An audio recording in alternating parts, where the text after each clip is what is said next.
네, 무선설비 기술 기준 및 시험 방법 3시간 차 강의를 시작하도록 하겠습니다.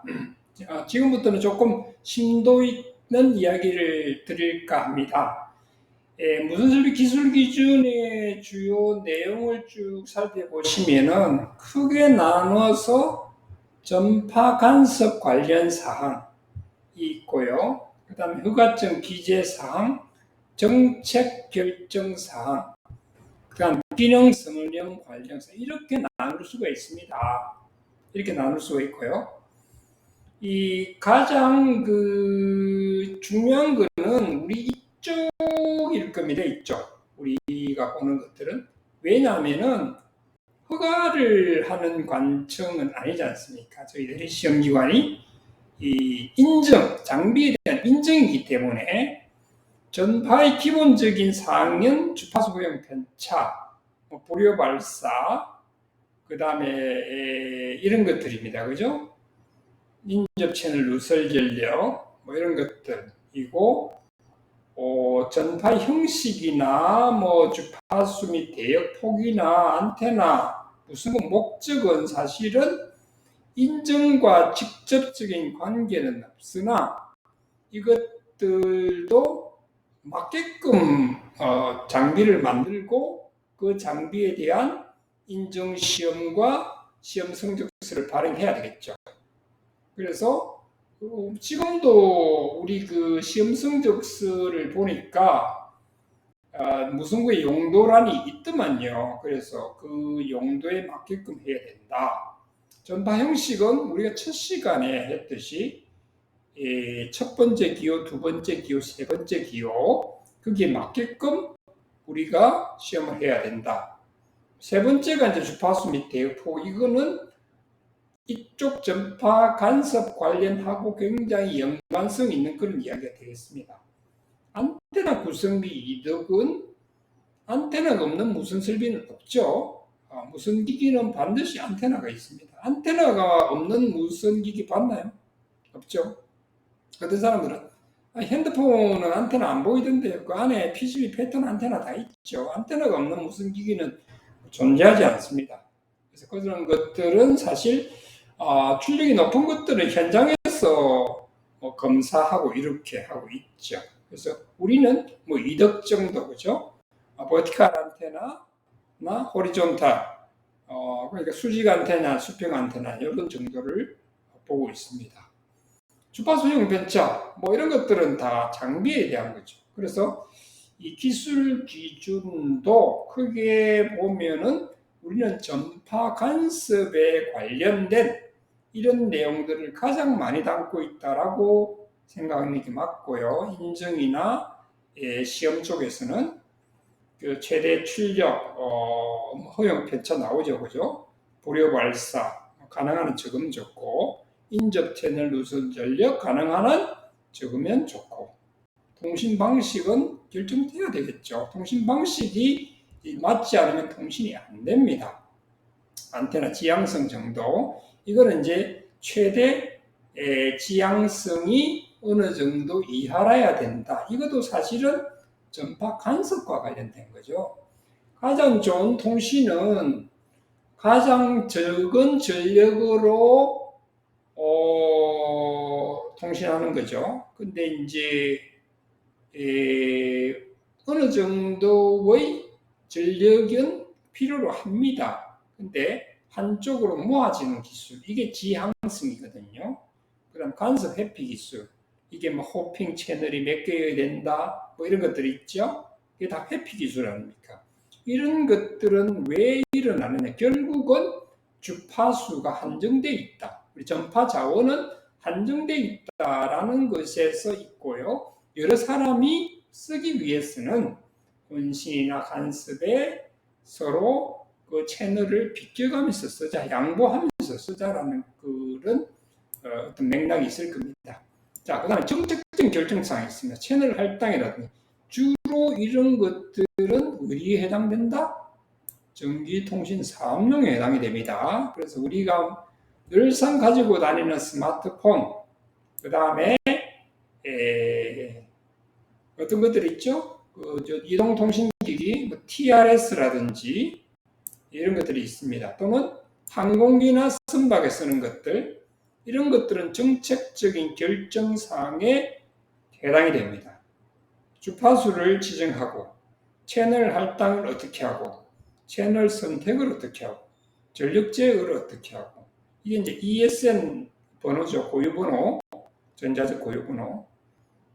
이게 어떻게 돼야 되고, 보호 대역은 어떻게 줘야 되겠다.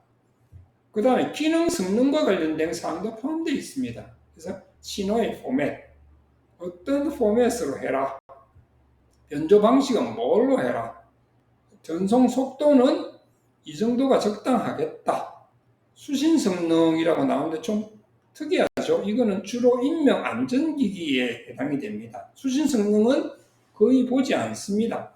부차적 전파 발사란 거 있죠. 그거는 수신 성능이 아니고 수신할 때 나오는 필요 없는 전파의 세기가 그 이상으로 되면 안 되겠다라는 것이고요. 수신 성능은 항공기나 선박에서는 수신 성능 시험을 합니다. 왜? 인명 안전과 관련이 되기 때문에 그만큼 중요도가 있는 것들은 수신 성능 시험도 한다. 동작 환경 굉장히 중요하죠. 온도, 습도, 그다음 진동, 충격, 낙하, 때에 따라서는 수밀 시험이라고도 있고요. 여러 가지 동작 환경이 있습니다. 그 기기가 처해져 있는 환경. 실내에서만 동작한다면은 0도에서 50도를 한다든지 이렇게 하고요. 정말 극한 환경에서 한다면은 마이너스 20도에서 플러스 50도 그런 것들이 동작 환경을 결정하는 요인들이죠. 그래서 무선 설비 기술 기준을 제정할 때는 이런 모든 것들을 고려해야 된다는 거죠. 그래서 쉽지를 않습니다. 기술 기준 제정을 할 때는. 현재 이제 기술 기준 연구반이 쭉 있습니다.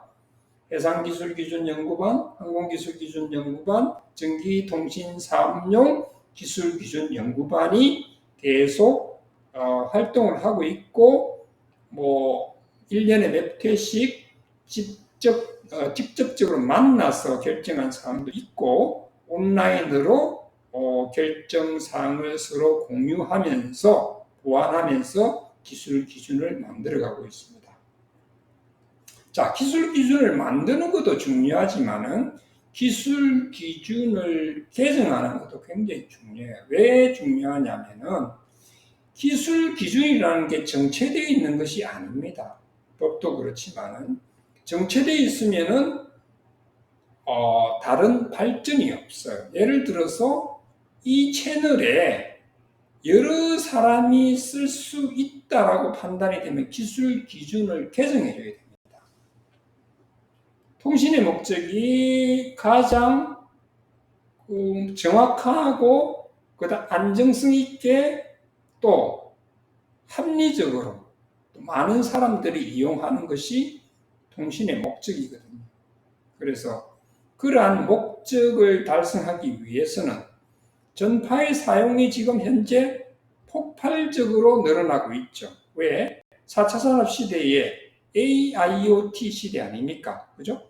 그러면은 무지무지하게 센싱이 많이 된다는 거죠. 지금 자율주행만 하더라도 진정한 자율주행이 지금 아닙니다. 진정한 자율주행이 되려면은 그 고속도로 주변에 무수히 많은 센서들하고 통신이 계속 실시간으로 리얼타임으로 이루어져야 돼요. 그래야 이 차가 정확히 목적지까지 갈 수가 있다는 거죠.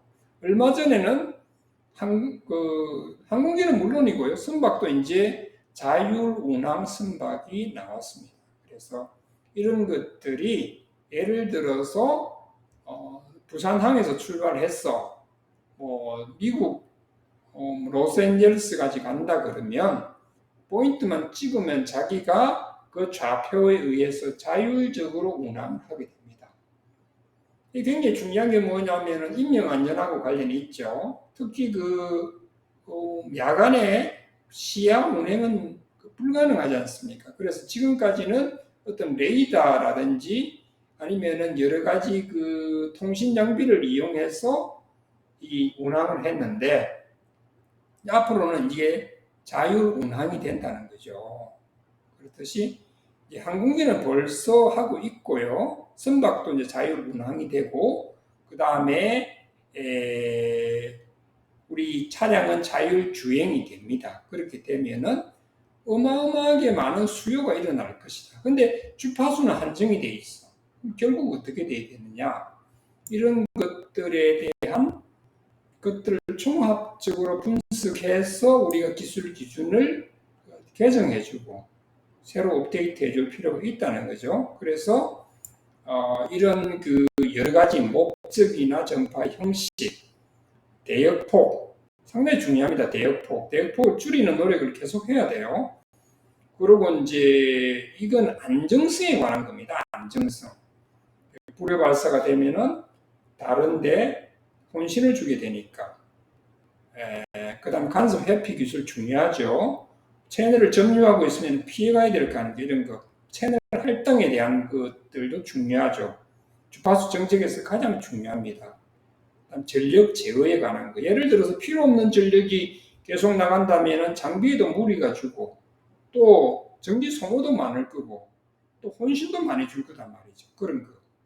그 다음에 ESN, 우리 전자적 고유번호, 우리 유심 카드 넣지 않습니까? 이런 것들에 대한 대책, 보호 대역도 뭐 국방이라든지 또는 안전, 국가정보통신망에 위해를 주면 안 되겠다. 이가 보호 대역을 운영하고 있죠. 실제로 우리 미약 전파에서는 주파수 제한이 없죠. 322메가 미만은 500 마이크로볼트 퍼 메다 이하, 322메가 이상은 35 마이크로볼트 퍼 메다 이하로 규정되어 있을 겁니다. 지금. 그죠? 그런데 보호대역이 있어요. 그 보호대역은 쓰지 말아요. 왜? 그거는 정부에서 또는 국가 주요 통신망에 혼신을 주기 때문에 쓰지 말아는 거예요. 그런 것들. 그리고 어떤 신호 포맷이나 전송 속도 이런 것들도 또 수신 성능 이런 것들도 일부 인명 안전기기에는 규정을 해야 된다는 거죠. 그런 것들이고 동작 환경 중요합니다.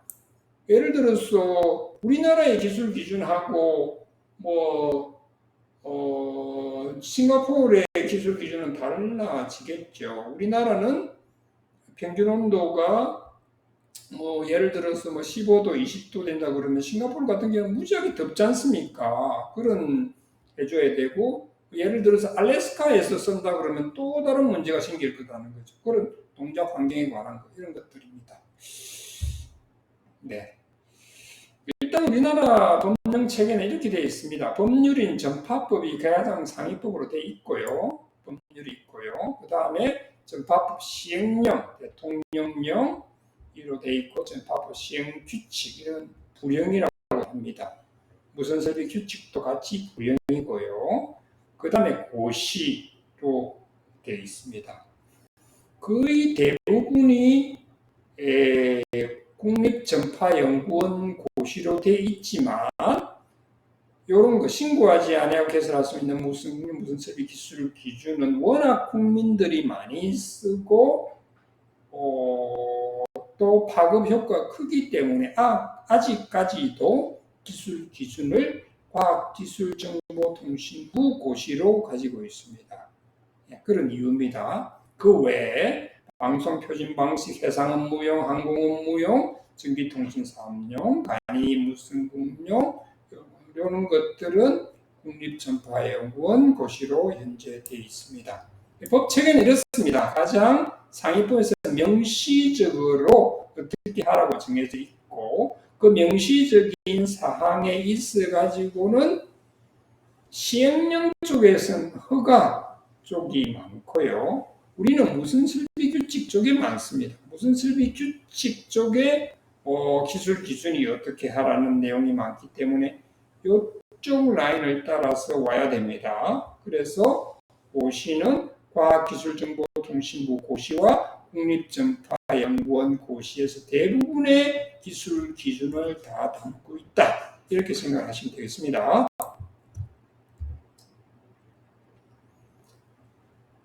기술 기준의 규제 사유입니다. 규제 사유의 가장 큰 이유가 이거죠. 타의무 및 타기기에 영향을 미치지 않도록 전파 통신 설비가 갖춘 최소한의 기술적 운영적 환경 영상. 이게 중요합니다. 최소한. 이 최소한이라는 말이 뭐냐면 잘 이해를 하셔야 되는데 이 규격을 최소화한다는 말이 아니 합리적으로 하라는 말이에요. 그래 규격을 최소화하면 장비의 성능이 떨어지죠. 장비의 가격은 낮아지겠죠. 그렇지만 그렇게 해버리면은 전파의 품질은 또 떨어지겠죠. 왜? 값싼 부품을 쓰니까 필터라든지 또 그 부품 자체가 아무래도 값싼 부품을 쓰게 되면은 전기적으로 좋지 못한 효과가 나올 수 있다는 거죠. 그래서 이 최소한이라는 말은 값싼 제품을 만들고 그러는 말이 아닙니다. 기술적으로 환경적으로 가장 합리적인 것을 만들라는 그런 의미입니다. 그래서 적합인증, 적합등록 뭐 이런 거 하시죠. 무슨 국회에서 허가, 무슨 국 검사의 기술 기준은 전부 다 똑같은 기술 기준을 적용합니다. 전파부에서 나온 기술 기준이 적합 인증할 때 다르고 무슨국 허가할 때 다르고 무슨국 검사에 다른다면 아주 문제가 많이 발생하겠죠. 그래서 기술 기준 하나입니다. 하나로서 인증, 등록, 허가, 검사에 다 적용을 합니다. 그렇게 되어 있습니다. 그런데 이제 인증 등록을 하지 않아도 되는 기기, 무슨국 허가를 받지 않아도 되는 기기, 무슨국 검사를 받지 않아도 되는 기기에 대한 것들은 조금 우리가 이해를 할 필요가 있습니다. 자, 이런 게 있습니다. 적합 인증이나 적합 등록만 해야 되는 기기가 있습니다. 어떤 게 있죠? 우리가 가장 많이 쓰는 특정 소출형 무선기기, 그죠? 와이파이, 블루투스를 비롯해서 뭐 리모컨이라든지 이런 것들 가장 많이 들어오죠. 가장 대수가 많죠. 이런 것들은 적합 인증이나 적합 등록만 받으면 됩니다. 무슨국 허가 안 받아도 됩니다. 무슨국 검사 안 받아도 됩니다. 예, 주로 어디 있다? 특정 소출형 무선기기입니다. 이런 것들은 쉽게 말해서 인증만 받으면 된다. 인증만 받으면 되는 기기가 있고 인증도 받고 무슨국 허가도 받아야 되는 것들이 있습니다. 이런 것들은 뭐냐면 중요하다는 거죠. 어떤 게 있냐면은 간이 무선기, 그 다음에 TRS 이런 것들은 인증도 받고 무슨국 허가도 받아야 됩니다. 그 다음에 인증도 받고 허가도 받고 검사도 받아야 되는 게 있습니다. 이런 것들은 주로 인명 안전에 관련되는 겁니다. 어떤 거요? 선박이나 항공기에 쓰는 것들이 많습니다. 그래서 선박이나 항공기에 쓰는 것들은 인증도 받아야 되고요. 허가도 받아야 됩니다. 전파관리소에. 무선국 검사는 KCA에서 하는 무선국 검사도 받아야 됩니다. 그러니까 요 세 가지를 받는 것은 그만큼 중요하기 때문에 그렇다는 거고요.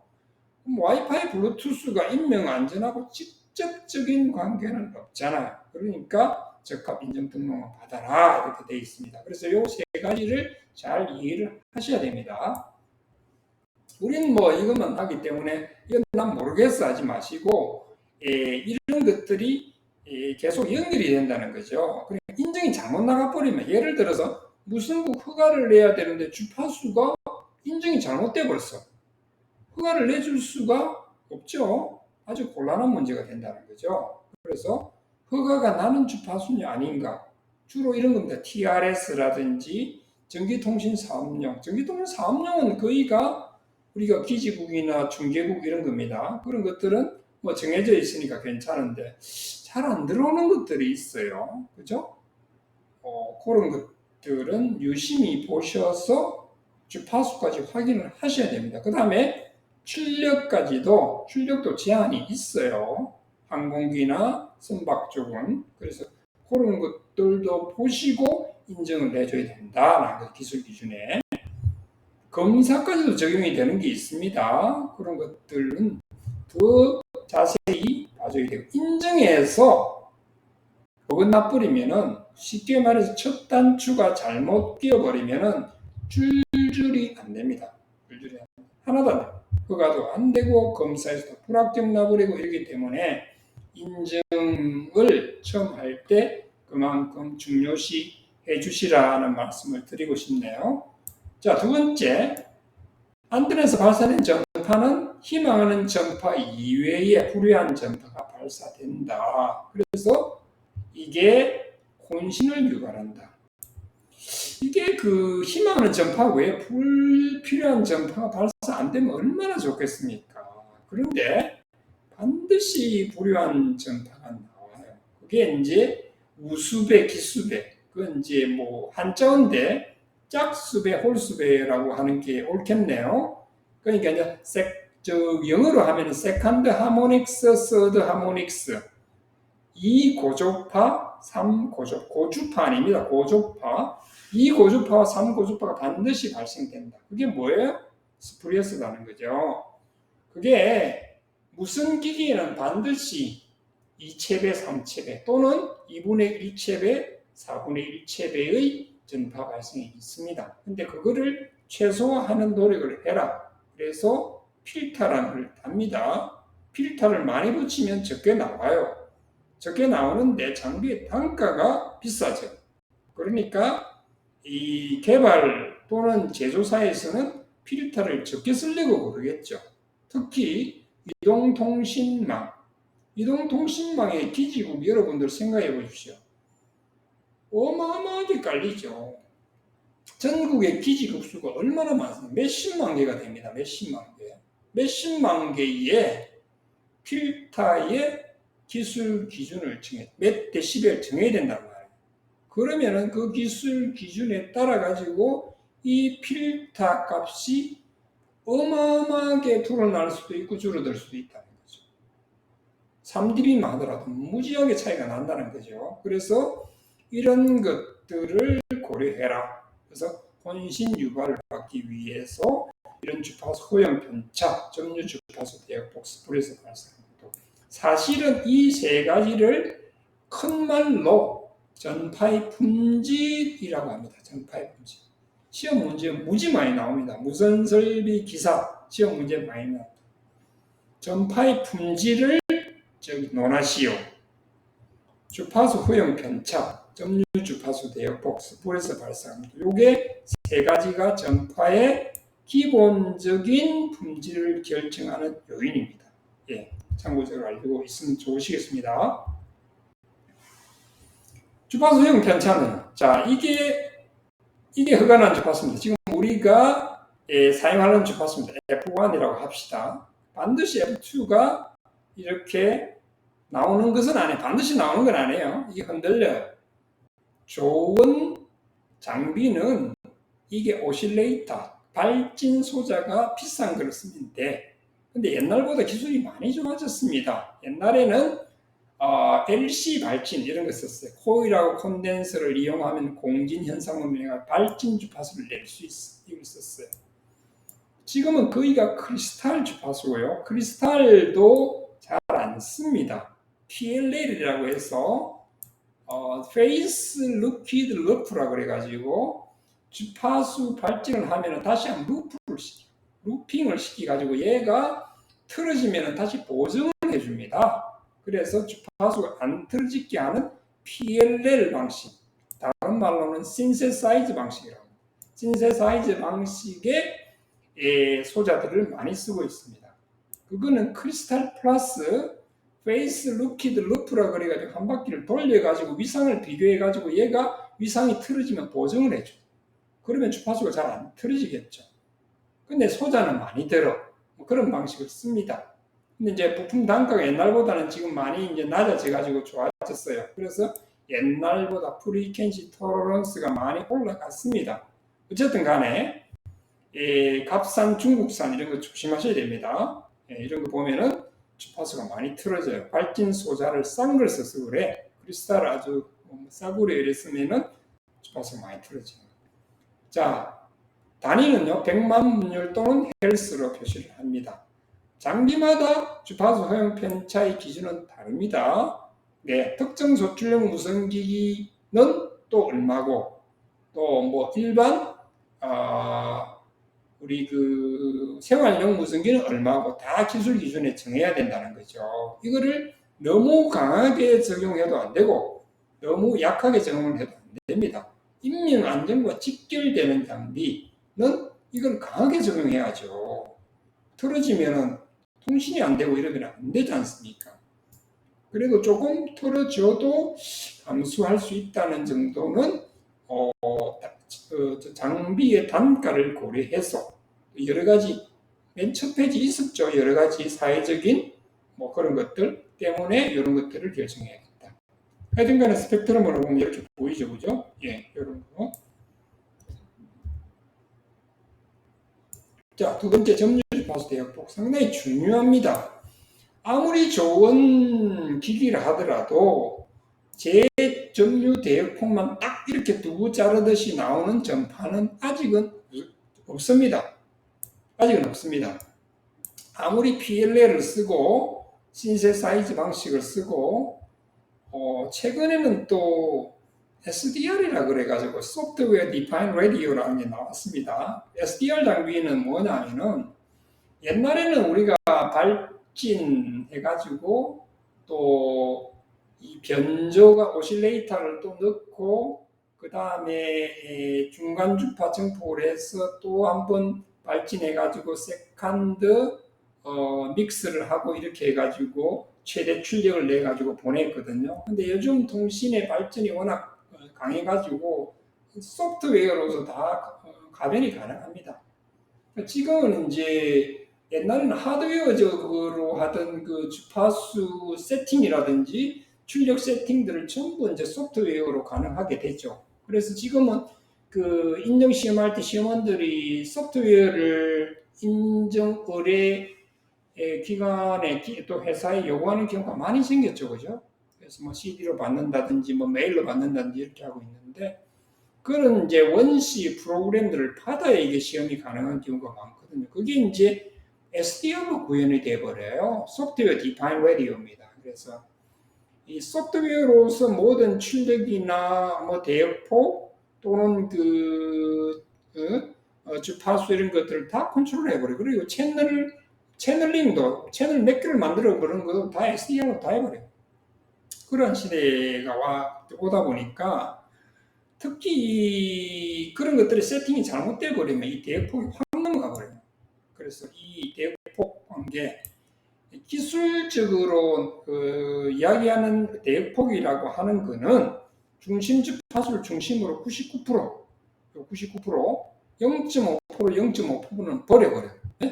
99% 요거를 보고 우리는 점유 주파수 대역폭이라고 하자라고 기술 기준에서 정의를 하고 있습니다. 그런데 이것이 무 자르듯이 두부 자르듯이 그렇게 딱 잘라가지고 버릴 수 있는 게 아니에요. 반드시 여기 나옵니다. 근데 요거를 규정하는 겁니다.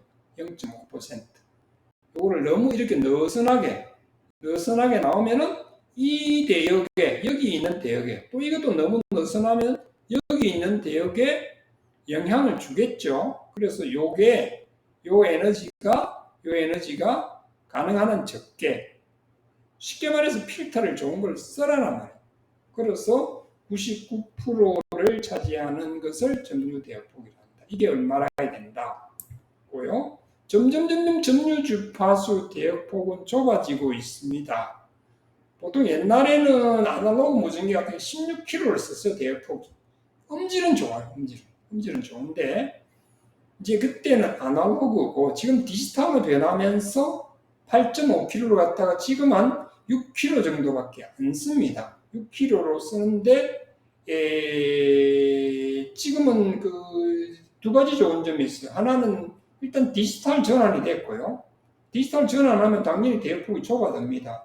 그리고 여러 사람이 주파수를 공유할 수 있습니다. 그렇게 돼 있고 그 다음에 이게 그 필터 기술들이 점점 좋아졌어요. 그래가지고 이게 대역폭을 좁게 할 수 있습니다. 그래서 일단 그 두 가지 디지털이 전환이 됐다. 또 필터 기술이 좋아졌다. 그래서 점유 주파수 대역폭은 예전보다 훨씬 좁게 만들 수 있다. 이렇게 이해를 하시면 되겠습니다. 네, 필요 대역하고 점유 주파수 대역은 다른 이야기입니다. 0.5%를 포함하는, 쉽게 말해서 전체적으로 필요하다고, 충분하다고, 이 대역 아니면 충분하다고 하는 것이 필요 주파수 대역. 필요하다고 생각합니다. 허가된 내에서요. 그리고 점유 주파수 대역은 한 채널, 내가 사용하고 있는 채널에 대한 대역폭입니다. 이것이 당연히 필요 주파수 대역폭보다는 좁아야 되겠죠. 그래서 필요 주파수 대역이 점유 주파수 대역과 같거나 또는 필요 주파수 대역폭은 크게 이렇게 세퍼레이션을 해야 돼요. 이렇게 나눠야 돼요. 그런 이야기를 하고 있는 거고요. 뭐 그런 이야기들입니다. 이게 이제 modulation rate B라고 하고요. 그다음에 maximum modulation frequency 이거를 M이라고 하고요. peak division 이걸 D라고 합니다. 뒤에 나오면 아시다시피 아날로그 뭐 2M 플러스 2DK 뭐 이런 게 나옵니다. 공식을 한번 볼까요? 이렇게 나옵니다. 전화나 음성통신은 2M 플러스 2DK 이게 일반적인 공식이고요. 전파 형식을 보면은 16K0 요 이제 네 단위가 대역폭이라고 그랬죠. 첫 시간에 배운 것처럼. F3는요, 그 두 번째 기호, 전파 형식의 두 번째 기호를 나타내는 거죠. F는 주파수 변조, 3는 음성, E도 음성, 그 다음 J에는 셋째 기호, 세 번째 기호로 전파의 특성을 나타내요. JN까지는 잘 안 씁니다. 그래서 16K0 F3E 하면은 대역폭이 얼마고 전파 형식이 뭐다.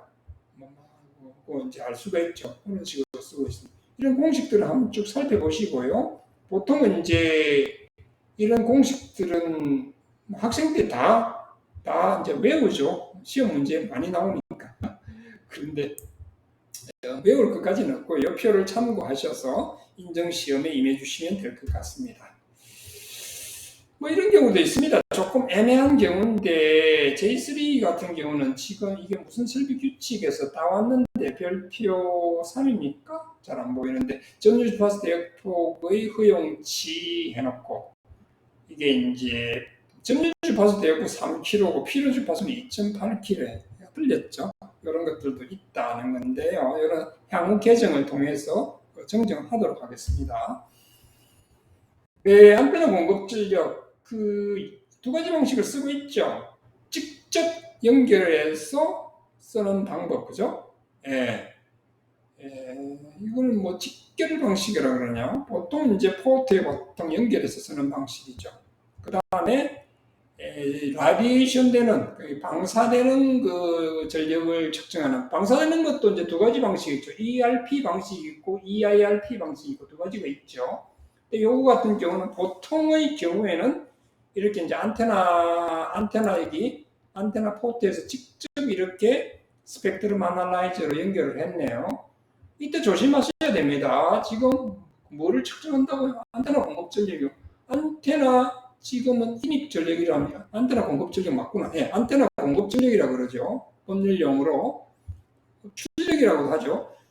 출력을 측정할 때 조심해야 될 게 이 스펙트럼 아날라이즈가 입력이 감당할 수 있는 게 몇 데시벨까지인지를 반드시 보셔야 됩니다. 예를 들어서 뭐 30 dBm, 30 dBm 하면 얼마입니까? 1W죠. 1W. 그 정도 되는데 이게 출력이 너무 높아버리면 스펙트럼 이 비싼 장비가 날아가 버릴 수도 있으니까 조심하셔야 되는데 거의가 특정 소출력 무슨기기 우리 와이파이 같은 경우는 10mW가 기준이죠. 메가헤르츠당 10mW 기준이니까 이렇게 바로 집계를 했습니다. 그래서 측정을 해가지고 바로 그 주파수에서 공중선 인입 전력, 안테나 공급 전력을 측정하는 거죠. 대부분이 상한 20%, 하한 50%지만 반드시 그런 건 아닙니다. 설비별로 틀립니다. 상한 50%, 하한 50%짜리도 있고요. 상한 10%, 하한 50%짜리도 있고요. 상한 20%, 하한이 없는 것도 있습니다. 그러니까 이거는 다 틀린다 이렇게 생각하시면 되겠습니다. 자, 이 안테나 이득입니다. DBI. 보통 DBI를 많이 씁니다. DBI를 쓰는 것은 이게 등방성이라고 그래요. 아이소트로픽 이상적인 안테나다. 그럼 이상적인 안테나의 기준이 뭐냐? 이상적인 안테나는요, 풀 그라운드, 아무것도 제한이 없는 풀 그라운드의 공간에 1m 높이, 1m 높이의 다이폴 안테나, 그 파장의 다이폴 안테나가 이상적인 안테나라고 규정이 되어 있습니다. 그러니까 그것이 얼마다? 기준 안테나가 되는 거죠. 그게 이상적인 안테나. 실제로 이런 안테나는 없습니다. 이론적으로 아이소트로픽 안테나는, 그러니까 여기 보시면 핀 패턴이 아주 동그랗게 나오죠. 아주 동그랗게. 근데 실제로 안테나 패턴은 이렇게 나옵니다. 그죠? 이렇게 나옵니다. 자, 여기서 전개 강도가, 이게 이제 안테나 위치예요. 제가 빨간 점이. 가장 전개 강도가 센 건 이쪽이죠. 이쪽이 가장 전개 강도가 세죠. 그리고 전개 강도가 가장 낮은 건 이쪽이죠. 그죠? 예, 이런 식으로 빔이 형성이 되어 있는 겁니다. 그래서 이 정도 되어 있고, 여기는, 세고, 여기는 약하고. 또 이런 안테나가 필요할 때가 있습니다. 한쪽 방향으로 신호를 전달하고자 할 때, 이럴 때는 이런 안테나가 필요하죠. 그건 지향성 안테나다. 보통 그렇게 이야기를 하는데, 일단은 저희들이 측정을 할 때는 등방성 안테나, 그리고 아이소트로픽 안테나를 기준으로 한다. 이렇게 되어 있습니다. 그래서 우리 특정 소출력 무선기기 많이 재죠. 그때는 반드시 등방성 안테나의 DBI를 써서 이렇게 나타내 주는 것이 우리 인정심사할 때도 정확하게 볼 수가 있죠. 그 기준에 그렇게 나와 있으니까 2.4기가 되는 6dBI인가 이하돼 있고요. 6dBI 이하로 돼 있죠. 그 다음에 5기가대 와이파이는 5dBI입니까? 7dBI입니까? 제가 잘 모르겠는데 한번 찾아보겠습니다. 그렇게 돼 있습니다. 하여튼 그렇게 돼 있기 때문에 그 이상을 초과할 수 없다. 그 이유는 너무나 많은 사람이 있어서 그래요. 이거를 왜 규제하느냐 하면 너무나 많이 쓰기 때문에 이 6dBI를 초과하지 말라는 거거든요. 이 안테나가 이득이 높으면 전파가 멀리 간다. 전파가 멀리 가면 다른 통신의 방해를 많이 준다는 거죠. 그래서 같은 에리어 내에 있으면서 6dBI를 초과할 수 없다. 그 이유는 많은 사람이 같이 쓰자는 데 있고 혼신을 가능한 주의자는 데 목적이 있습니다. 자, 등방성 안테나를 써야 되는 경우가 있습니다. EMF 같은 경우요. EMF 같은 경우는 이게 이제 안테나 프로브인데요. 이게 이런 빔이 있으면 안 되겠죠. 어떤 특성의 변화가 있으면 정확한 이득을 측정할 수가 없다. 버티칼, 수직 안테나, 호리존탈, 수평 안테나. 빨간색이 똑같죠. 이게 이제 이상적인 아이소트로픽 안테나를 나타내주고 있는 그림입니다.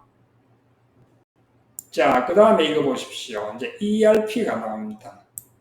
ERP하고 EIRP가 있습니다. 혼돈하시면 안 됩니다. ERP는 Effective Radiated Power, 실효 복사 전력이라고 합니다.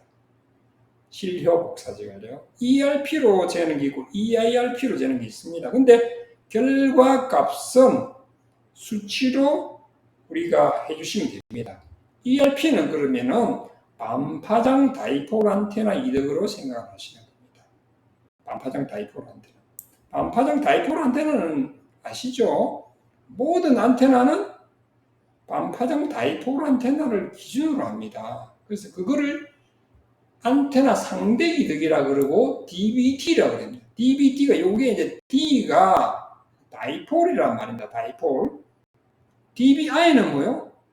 아이스트로픽 이상적인 안테나. DBT는 다이폴. 그러니까 DBT는 상대 이득 다이폴 안테나를 기준으로 한 것이다. 그게 뭐냐? ERP다. 실효 복사 전략. 그러면 DBD는 DBI로 변환을 하려면 어떻게 하냐? 요거는 반드시 외우셔야 됩니다. 마이너스 2.15dB를 빼버리면 됩니다. 이것은 무조건 외우셔야 됩니다. 시험원들은. 요거는 심화 과정이기 때문에 반드시 외우셔야 되고, DBD를 DBI로 할 경우에는 마이너스 2.15를 빼버리면은 DBI로 변환할 수가 있습니다. 그렇게 생각하시면 됩니다.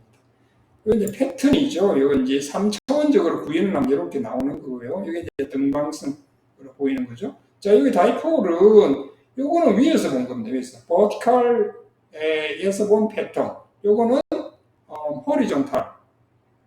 수평에서 본 거는 다이폴은 이쪽과 이쪽이 이제 빈 방향이 강하고 요거는 빈 방향이 약합니다. 그렇게 보입니다. 자, EIRP입니다. 유효복사 전력. 유효복사 전력. 요거는 보면은 EIRP 약자가 Effective Isotropic Radiated Power. 예. 요게 하나 더 붙었죠. 요게. 그러니까 이상적이다. 요럴 경우는 어떻게 하냐? 요 수식이 있습니다. 요 수식. 10dBI를 더해준다. 이렇게 되어 있습니다. 그래서 이게 ERP인지 EIRP인지는 명확하게 우리가 구분을 해주셔야 되고요. 요게 제일 중요합니다. 10dBI를 더해준다.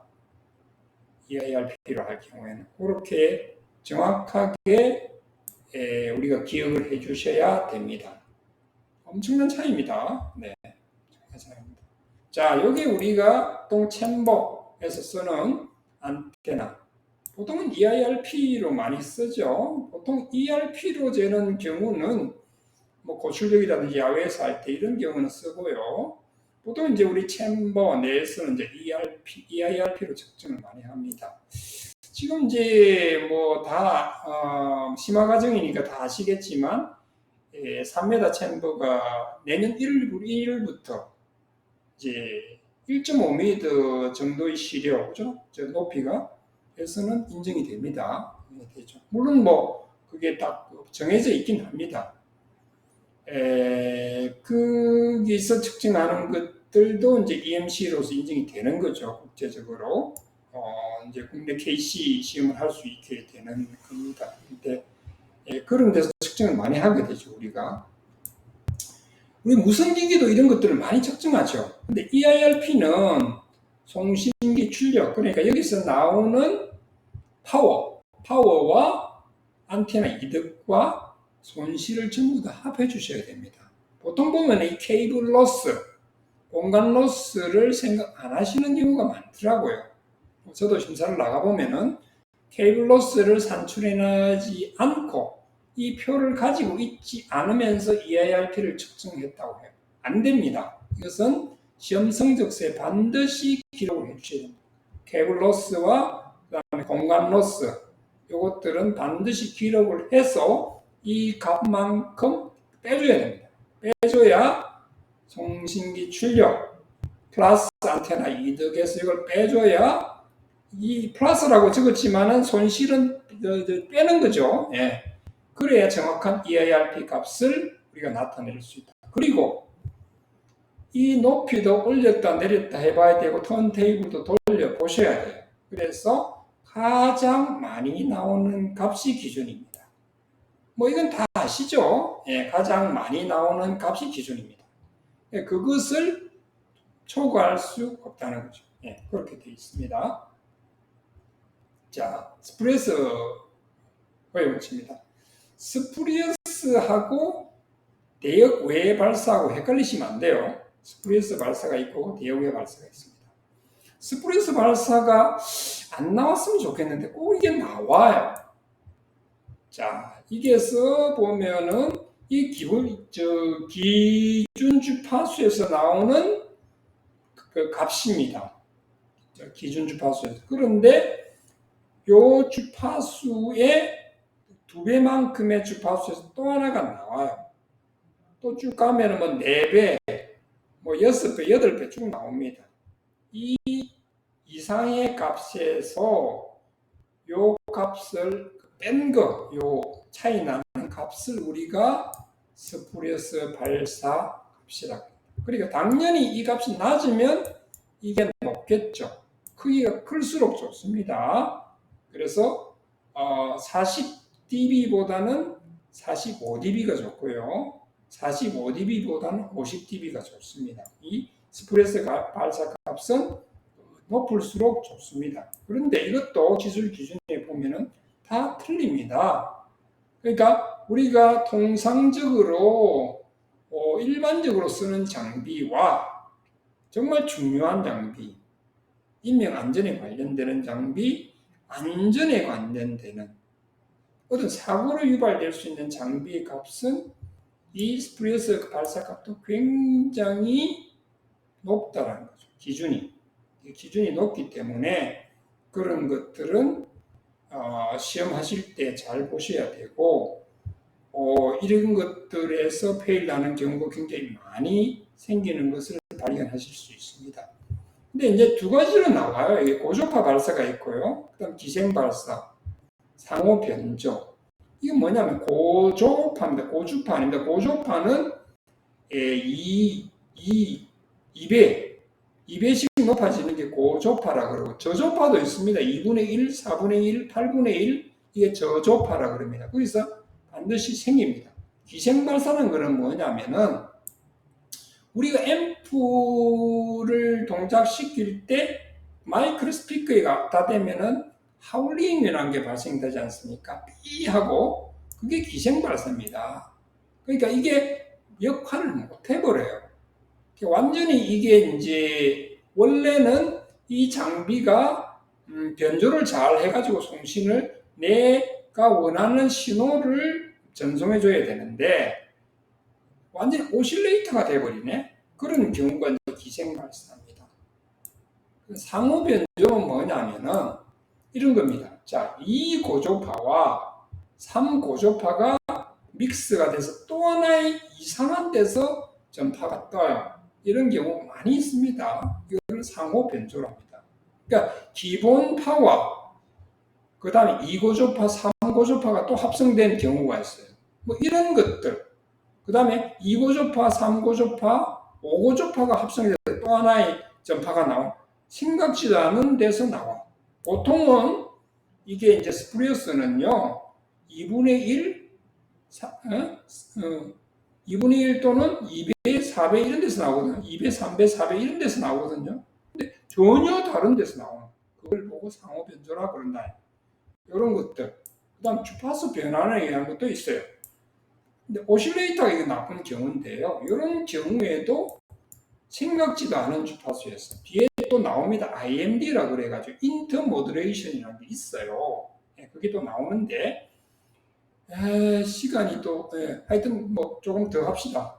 한 페이지만 이런 것들을 우리가 걸러내야 된다는 거죠. 그래서 이 값은 이제 높을수록 좋다. 이게 이제 필요 대역 폭입니다. 그래서 이제 불효 발사하고요, 필요 대역 폭하고 스프레스 발사하고 대역외 발사하고 헷갈리시면 안 돼요. 이게 잘 헷갈려요. 스프레스 발사 영역은 대역외 발사하고 관계없이 그 외에 엄청나게 포괄된 것까지를 포함하는 게 스프레스 발사예요. 필요 대역 폭은 우리가 얼마다라고 정해져 있죠. 99% 에너지, 그죠? 필요 대역폭이 여기까지야. 그 외에서 나오는 것은 대역외 발사라고 합니다. 대역외 발사를 벗어난 것은 스프레스 발사라고 합니다. 그걸 모든 걸 통칭해서 우리가 필요 대역폭 외에서 나오는 것을 합쳐서 불효 발사다 이렇게 이야기를 해요. 그래서 불효 발사는 대역외 발사와 스푸리어스 발사로 나뉜다. 실제로 필요한 것은 필요 대역폭이다. 그러나 필요 없는 모든 것은 불효 발사라 그런다. 자, 그럼 어디까지요? 인접 채널 2채널까지 영역으로 필요 대역폭을 250%까지. 이거 시험 문제 무지 잘 나옵니다. 무슨 설비 기사 공부하실 분이요? 약방이 감초입니다. 이거 굉장히 잘 나옵니다. 그래서 인접 2채널까지 영역이다. 필요 대역폭이 얼마요? 250%까지를 이야기한다라는 거죠. 예, 여기까지 하고 또 다음 시간에 뵙겠습니다. 수고하셨습니다.